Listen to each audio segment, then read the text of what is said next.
daawwitii. Gaaf tokko hojjettoonni hundi yeroo iddoo hojii isaanii gahanitti waajjira irratti barreeffama guddaa akkana jedhu argan.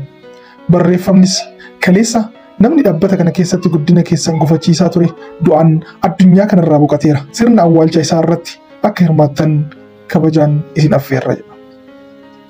Jalqaba irratti hundi isaaniitu du'a hiriyaa isaanii tokkootiif hedduu yoo gaddanillee yeroo muraasa booda garuu namni guddina hiriyoota isaa fi dhaabbatichaa gufachiisu sun eenyu akka ta'e beekuudhaaf fedhii guddaa horachuun gammaduu jalqaban. Namoonni baay'een sanduuqa reeffaa bira yeroo gahanitti gammachuun sun caalatti ho'aa dhufe. Hunduu akkas jedhee yaade. Gurbaan guddina koo gufachiisaa ture sun eenyu? Wanti namatti tolu garuu amma inni du'eera. Hojjettoonni gammadan tokko tokko sanduuqa du'aa sanatti dhihaatanii keessa isaa yeroo ilaalan hedduu rifatanii fi callisanii sanduuqa reeffaa bira dhaabbatanii hafan. Sanduuqa reeffaa sana keessa daawwitii tokkotu ture.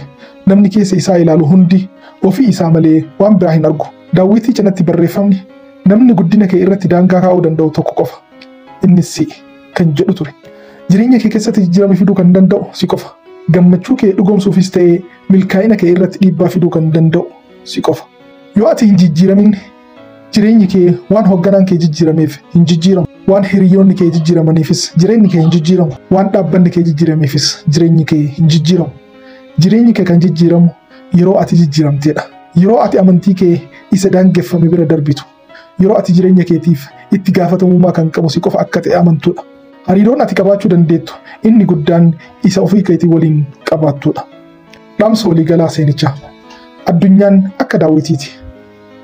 Jiruu kee keessatti of ilaalaa yeroo hundaa rakkoo kan keetiif falli akkasumas milkaa'ina keetiif sonni guddaan si qofa akka ta'e hubattee dhimtee rakkoo hunda keessaa injifannoodhaan bahuu qabda.